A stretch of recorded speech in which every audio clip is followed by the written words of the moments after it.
제 이름은 김용우입니다. 저는 대학생입니다. 대한민국의 국민이고 고민이 많은 20대 청춘입니다. 부모님에게는 사랑스러운 아들이고 여자친구에게는 멋진 남자입니다. 하지만 이상하게도 세상은 제 이름을 불러주지 않습니다. 이름을 불러주세요. 제 이름은 장애인이 아닙니다. 제 이름은 김용우입니다.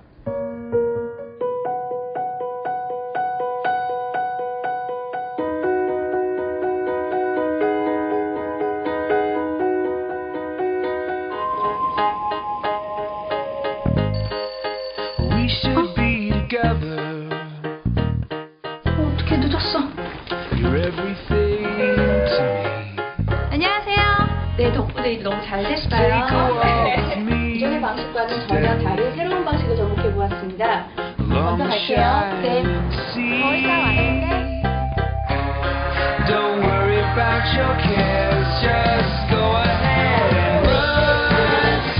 나와 다른 하루를 살아갈 것이라는 마음속 편견. 그것이 바로 장애가 아닐까요? 한국장애인재단.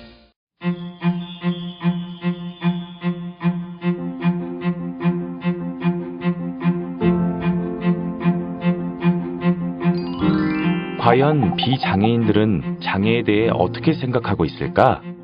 와, 처음에 영상 볼 땐 전혀 전 장애인이라고 생각 못 했거든요.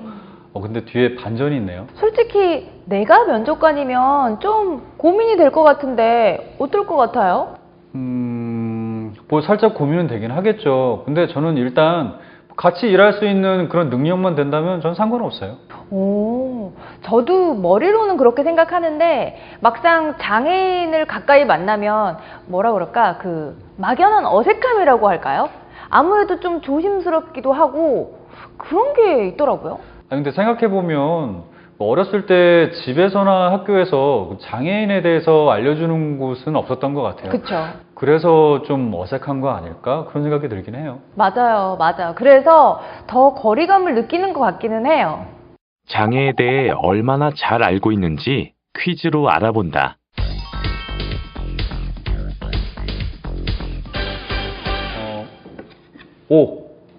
이거 장애인보다 장애우가 더 좋은 표현인 것 같아요.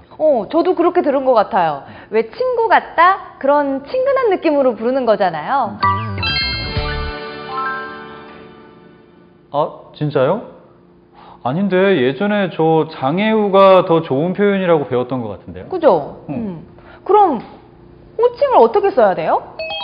우리가 흔히 장애가 있는 사람을 장애우, 장애자, 장애인 등 다양하게 부르는데요. 올바른 용어는 장애우도 아니고 장애자도 아닙니다. 장애우와 장애자는 일부 논란이 있는 용어이기 때문에 가장 좋은 말은 법적 용어인 장애인입니다.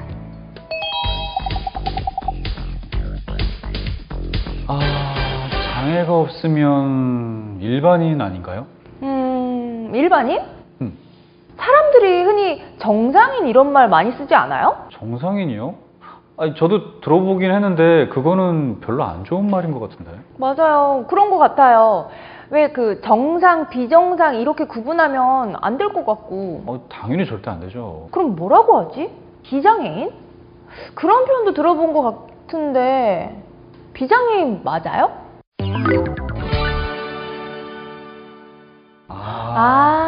비장애인 제가 맞췄어요. 근데 그동안 조금 애매하긴 했었거든요. 이번에 확실히 안 것 같아요.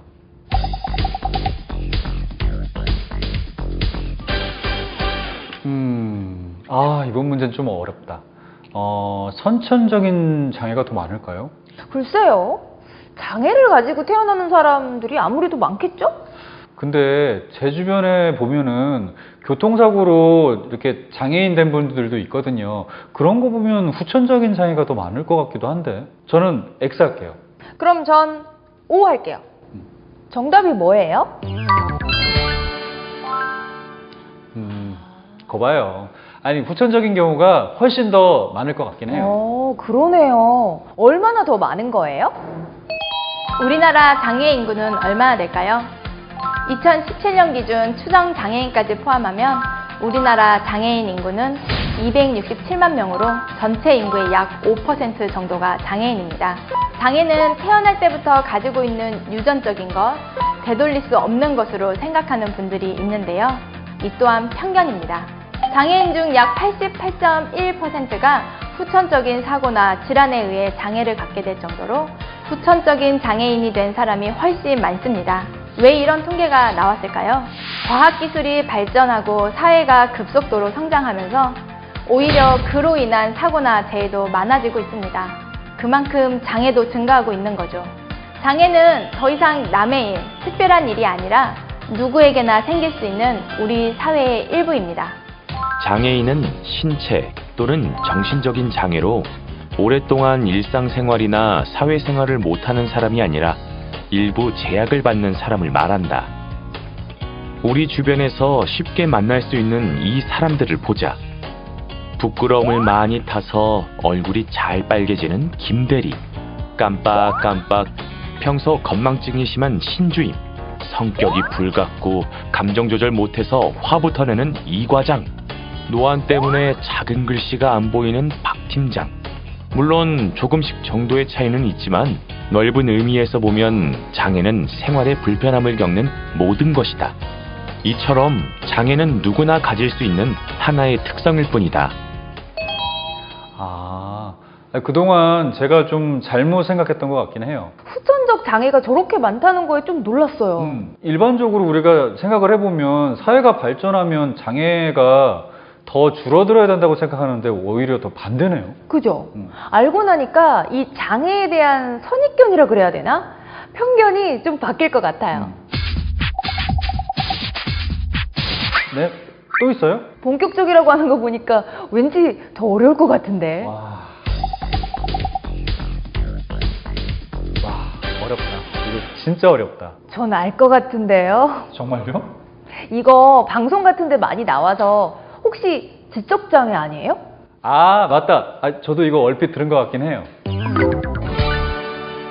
오, 맞았어요. 아니, 저 그러면은 정신지체라고 하면 안 되는 거예요? 장애 유형은 크게 신체적 장애와 정신적 장애로 나뉜다. 우리나라는 이를 15개의 유형으로 구분하고 있다. 이 중에서 정신지체 장애는 지적 장애, 발달 장애는 자폐성 장애, 간질 장애는 뇌전증 장애로 명칭이 변경됐다.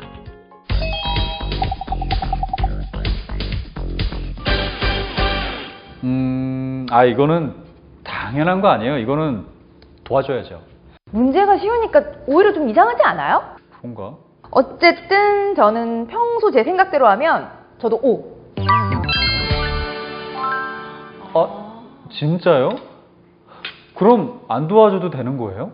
몸이 좀 불편하거나 안 보이고 그러면 도와드려야 되는 거 아니에요? 맞죠. 다치거나 그러면 어떡해요? 그니까. 많은 사람들이 하는 장애인에 대한 오해. 장애인은 무조건 도와주어야 하는 사람이 아니다. 불필요한 도움이나 지나친 배려는 오히려 장애인들이 불편해하거나 불쾌하게 생각할 수 있다.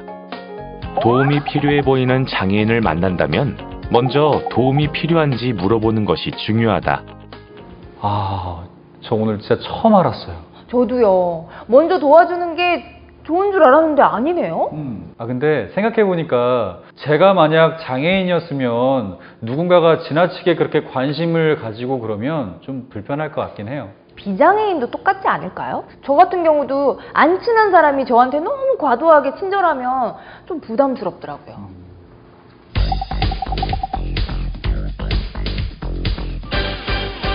그냥 쉽게 생각하면 이건 당연히 오잖아요. 그러게요. 이거 시각장애인 중에 볼 수 있는 사람도 있어요? 볼 수 있으면 시각장애인이 아닌 거 아니에요? 그런가? 근데 문제가 쉬우면 답이 어렵더라고. 저는 그래도 평소 생각대로 O 하겠습니다. 저는 그러면 그냥 X 할게요. 정답이 뭐예요? 그럼 볼 수 있는 시각장애인도 있다는 거네요? 무조건 다 안 보이는 건 아니구나. 그쵸? 네, 이거 보면은 저처럼 많은 사람들이 시각장애인에 대한 오해가 좀 풀리겠네요. 시각장애는 시력, 시야, 색각, 안구 운동 등의 장애가 있는 것을 말한다. 손상이 심해서 전혀 안 보이는 사람도 있지만 잔존 시각 능력과 보조기기를 이용해 일상생활이 가능한 사람도 있다. 실제 시력을 완전히 잃은 전맹은 소수에 불과하고 잔존 시력을 이용해서 생활하는 저시력 시각장애인이 훨씬 많다. 또 많은 사람들이 시각장애인은 모두 점자를 읽을 수 있다고 생각하지만 실제로 점자를 읽을 수 있는 시각장애인은 전체의 5.2%밖에 안 된다. 점자를 배우지 못한 사람도 있고 또 점자책은 무겁고 불편해서 많은 시각장애인들은 점자 대신 화면 확대기, 음성 변환 출력기 등의 보조도구를 사용하여 일상생활을 하고 있다. 시각장애인은 소리를 인식하는 데 뛰어난 능력을 가지고 있다는 것도 편견이다. 물론 일부 시각장애인은 소리를 더 잘 인식할 수 있지만 후천적으로 중도 실명이 된 대부분의 시각장애인은 영화나 드라마에서처럼 소리를 인식하는 뛰어난 능력을 가지고 있지 않다. 시각이 손상되면 대신 다른 감각기관들이 특별하게 발달할 거라고 생각하고 시각장애인에게 무리한 요구를 하거나 시험해보는 것은 신뢰가 될 수 있다. 또 시각장애인의 안내견은 애완견이 아니기 때문에 허락 없이 쓰다듬거나 음식물을 주어서는 안 되며 안내견은 법적으로 음식점이나 공공장소 등에 출입이 가능하기 때문에 거부해서는 안 된다. 저는요, 시각장애인은 거의 그냥 전맹인 줄 알았거든요. 저도요. 그동안 이렇게 잘못 알고 있었던 게 참 많네요. 우리가 이 시각장애인 하면 점자 읽고 선글라스 끼고 뭐 그런 이미지들만 접해가지고 그런지 그런 고정관념이 좀 생기긴 한 것 같아요. 맞아요. 방송에서 그런 이미지들이 좀 바뀌어야 될 것 같아요. 아니, 우리 너무 시사 프로그램 찍는 거 아니에요? 에이, 뭐 할 얘기는 해야죠.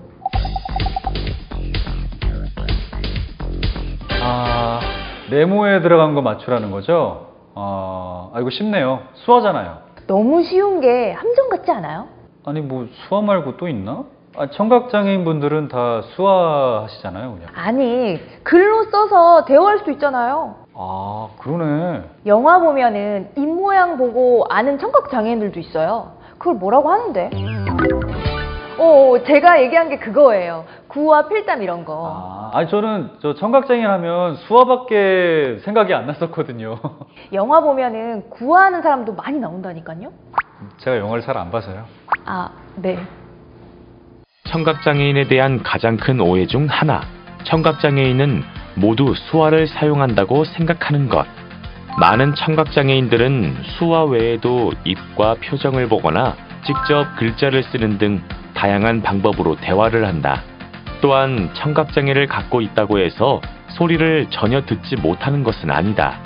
보청기 같은 보조기기나 인공 와우 수술 등을 통해 소리를 들을 수 있고 난청 정도에 따라 일반적인 대화가 가능한 사람도 많다. 아무것도? 이 단어가 조금 걸리네요. 전부는 아니겠지만 사회생활은 아무래도 어렵지 않을까요? 뭐 정도에 따라서 사회생활 잘하는 사람도 있겠죠. 그렇겠죠? 그럼 저는 X. 저도 X. X 맞죠? 지적 장애인이라고 해서 아무것도 할 수 없다는 생각은 편견이다. 단지 비장애인들보다 시간이 조금 더 걸릴 뿐 얼마든지 사회생활이나 업무가 가능하다. 지적 장애인에게 작업 지시나 근무 규정을 반복적으로 설명하고 이해시킨다면 어느 정도 업무가 익숙해진 후에는 정확하게 업무를 수행할 수 있다.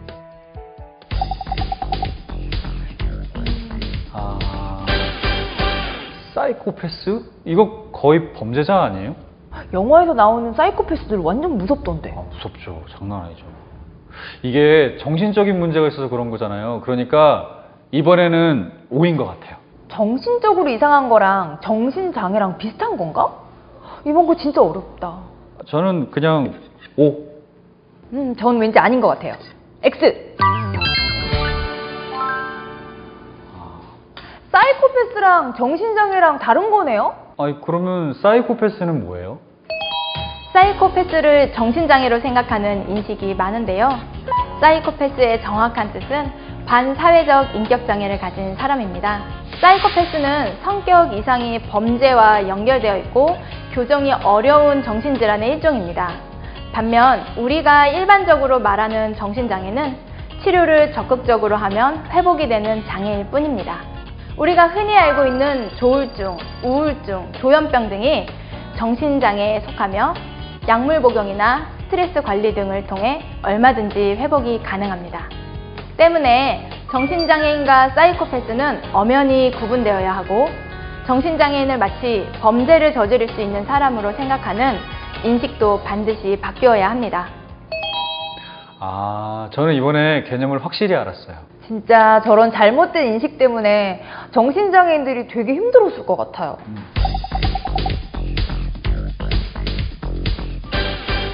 아, 이거 주관식이에요? 아, 이거 너무 어려운데. 이거 휠체어 장애인 아니에요? 그렇게 쉬우면 문제를 안 냈겠죠. 그런가? 그럼 뭐라고 하지? 그냥 장애인이라고 하면 안 돼요? 휠체어를 탔으면 지체장애인 아닌가요? 아, 휠체어 사용자? 아니, 왜요? 아니, 장애인이라고 하면 안 돼요? 네, 휠체어 장애인이라는 표현은 장애와 보조기구에 초점을 맞춘 표현으로 적절하지 않습니다. 휠체어 사용자로 표현하는 것이 맞습니다. 또 잘못된 표현으로 장애를 앓다는 말을 사용하는 분들이 있는데요. 장애는 질병이 아니기 때문에 장애를 앓다보다는 장애가 있다는 표현이 맞습니다. 장애인을 비하하거나 부적절한 용어들도 많은데요. 장애를 열등한 대상으로 본다든지 비아냥조로 부른다든지 인권을 침해하는 등의 용어는 일상생활에서 반드시 주의해야 합니다. 무심코 내뱉은 한마디, 농담으로 던진 말들이 우리 사회에서 비일비재하게 사용되다 보면 우리도 모르는 사이에 장애에 대한 부정적인 인식과 편견을 만들게 됩니다.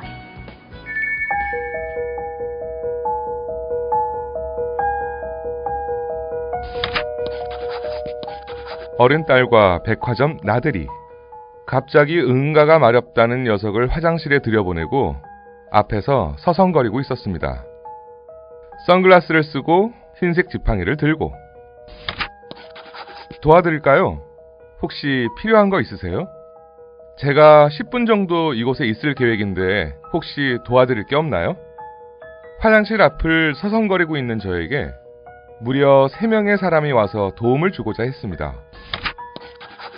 저는 진심으로 감사하다는 답변과 함께 괜찮습니다 하고 말했습니다.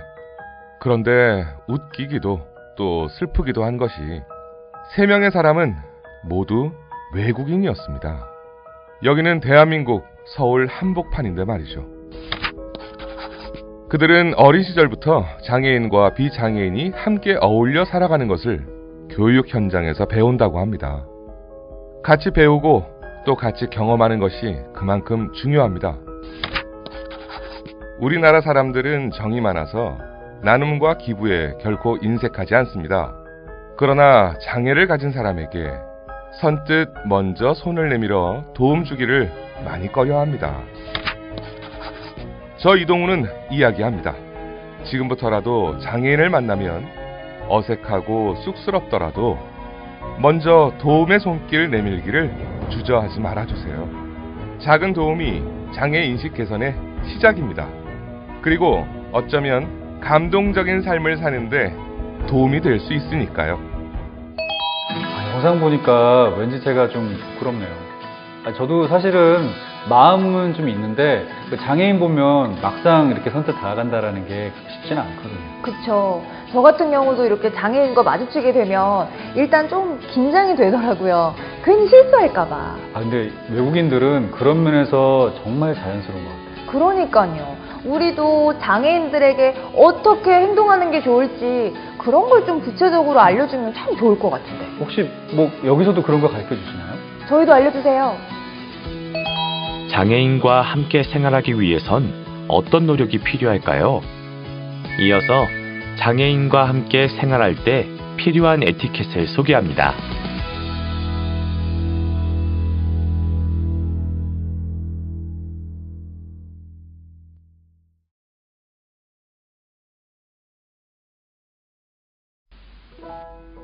나는 택시 운전사입니다.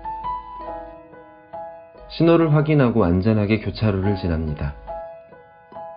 이 지역의 지리도 완벽히 알고 있죠. 손님이 원하는 곳까지 신속하고 안전하게 모시겠습니다. 나는 지체장애인입니다. 나는 바리스타입니다. 커피를 내리는 건 내 손이 할 일입니다. 이 싱그러운 커피 향은 내 코의 몫이죠. 한 잔 드시지 않겠어요?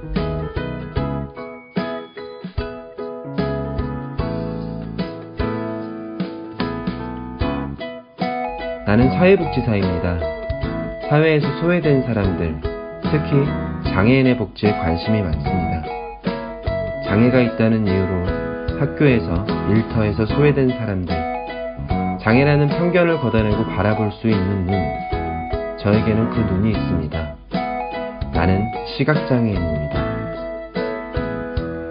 장애는 장애가 아닙니다. 장애 때문에 아무 일도 할 수 없을 것이라는 생각, 그 편견이 장애입니다.